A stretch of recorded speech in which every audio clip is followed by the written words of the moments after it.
ನಮಸ್ಕಾರ ಗೆಳೆಯರೆ, ಇವತ್ತು ನಾವು ಒಂದು ವಿಚಿತ್ರ ಪ್ರಾಣಿಯ ಬಗ್ಗೆ ತಿಳಿಯೋಣ. ಈ ಫೋಟೋದಲ್ಲಿ ಕಾಣುತ್ತಿರುವ ಪ್ರಾಣಿಯ ಹೆಸರು ಆಡ್ ವೋಲ್ಫ್. ಇದನ್ನು ನೋಡಿದ ತಕ್ಷಣ ನಮಗೆ ನೆನಪಾಗುವುದು ಕಾಡಿನ ಹೈನಾ. ಆದರೆ ಇದು ಬೇರೆ ಹೈನಾಗಳಿಗಿಂತ ಸಂಪೂರ್ಣವಾಗಿ ವಿಭಿನ್ನವಾಗಿದೆ. ಆಡ್ ವೋಲ್ಫ್ ಎಂದರೆ ಆಫ್ರಿಕನ್ ಭಾಷೆಯಲ್ಲಿ ಭೂಮಿಯ ತೋಳ ಎಂದು ಅರ್ಥ. ಇದು ಹೆಚ್ಚಾಗಿ ದಕ್ಷಿಣ ಮತ್ತು ಪೂರ್ವ ಆಫ್ರಿಕಾದ ಬಯಲು ಪ್ರದೇಶಗಳಲ್ಲಿ ಕಂಡುಬರುತ್ತದೆ. ಇದರ ಮೈ ಮೇಲೆ ಕಪ್ಪು ಪಟ್ಟೆಗಳು ಇರುತ್ತವೆ. ನೋಡಲು ಸಣ್ಣ ಹೈನದಂತೆ ಕಂಡರೂ ಇದರ ಸ್ವಭಾವವೇ ಬೇರೆ.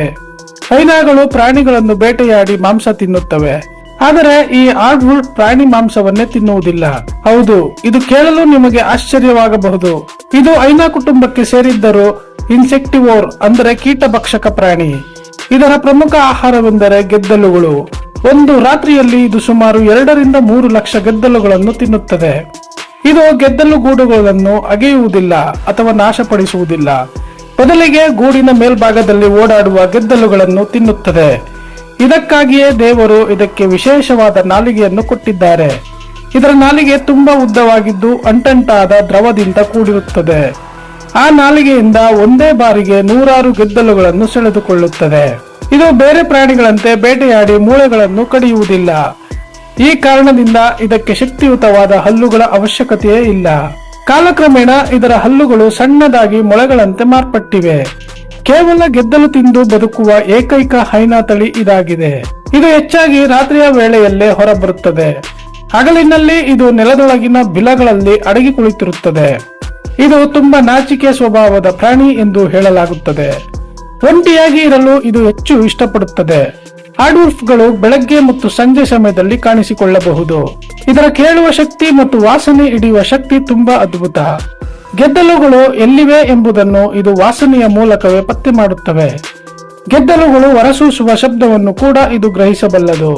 ಇದರ ಗಾತ್ರ ಸುಮಾರು ನರಿಯ ಗಾತ್ರಕ್ಕೆ ಸಮಾನವಾಗಿರುತ್ತದೆ. ಇದರ ಮೈ ಮೇಲೆ ಉದ್ದವಾದ ಮತ್ತು ದಪ್ಪನೆಯ ಕೂದಲು ಇರುತ್ತದೆ. ಶತ್ರುಗಳು ದಾಳಿ ಮಾಡಿದಾಗ ಇದು ತನ್ನ ಮೈ ಮೇಲಿನ ಕೂದಲನ್ನು ಎತ್ತರಿಸುತ್ತದೆ. ಆಗ ಇದು ತನ್ನ ನಿಜವಾದ ಗಾತ್ರಕ್ಕಿಂತ ದೊಡ್ಡದಾಗಿ ಕಾಣುತ್ತದೆ. ಇದನ್ನು ನೋಡಿ ಸಿಂಹ ಅಥವಾ ಚಿರತೆಗಳು ಕೂಡ ಕನ್ಫ್ಯೂಸ್ ಆಗಬಹುದು. ಇದು ತನ್ನನ್ನು ರಕ್ಷಿಸಿಕೊಳ್ಳಲು ಒಂದು ರೀತಿಯ ಕೆಟ್ಟ ವಾಸನೆಯನ್ನು ಹೊರಹಾಕುತ್ತದೆ. ಆ ವಾಸನೆಯಿಂದ ಶತ್ರು ಪ್ರಾಣಿಗಳು ಹತ್ತಿರ ಸುಳಿಯಲು ಹೆದರುತ್ತವೆ. ಇದು ತುಂಬಾ ವೇಗವಾಗಿ ಓಡಬಲ್ಲ ಸಾಮರ್ಥ್ಯವನ್ನು ಹೊಂದಿದೆ. ಈ ಪ್ರಾಣಿಗಳು ಹೆಚ್ಚಾಗಿ ಜೋಡಿಯಾಗಿ ಅಥವಾ ಸಣ್ಣ ಗುಂಪಿನಲ್ಲಿ ವಾಸಿಸುತ್ತವೆ. ಇವು ತಮ್ಮ ಪ್ರದೇಶವನ್ನು ಮಾರ್ಕ್ ಮಾಡಲು ಮೈಯಿಂದ ಒಂದು ದ್ರವವನ್ನು ಬಿಡುತ್ತದೆ. ಇವುಗಳಿಗೆ ನೀರಿನ ಅವಶ್ಯಕತೆ ತುಂಬಾ ಕಡಿಮೆ ಇರುತ್ತದೆ. ತಾನು ತಿನ್ನುವ ಗೆದ್ದಲುಗಳಿಂದಲೇ ಇದು ಹೆಚ್ಚಿನ ತೇವಾಂಶವನ್ನು ಪಡೆಯುತ್ತದೆ. ಮಳೆಗಾಲದಲ್ಲಿ ಗೆದ್ದಲುಗಳು ಹೆಚ್ಚಾದಾಗ ಇವುಗಳಿಗೆ ಹಬ್ಬದೂಟ. ಆದರೆ ಚಳಿಗಾಲದಲ್ಲಿ ಆಹಾರ ಸಿಗುವುದು ಸ್ವಲ್ಪ ಕಷ್ಟವಾಗುತ್ತದೆ. ಆಗ ಇವುಗಳು ತಮ್ಮ ಶಕ್ತಿಯನ್ನು ಉಳಿಸಿಕೊಳ್ಳಲು ಕಡಿಮೆ ಓಡಾಡುತ್ತವೆ. ಆಡ್ ವೋಲ್ಫ್ಗಳು ಮಾನವರಿಗೆ ಯಾವುದೇ ತೊಂದರೆ ನೀಡುವುದಿಲ್ಲ.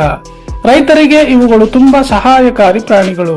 ಯಾಕೆಂದರೆ ರೈತರ ಬೆಳೆಗಳನ್ನು ನಾಶ ಮಾಡುವ ಗೆದ್ದಲುಗಳನ್ನು ಇವು ತಿಂದು ಮುಗಿಸುತ್ತವೆ.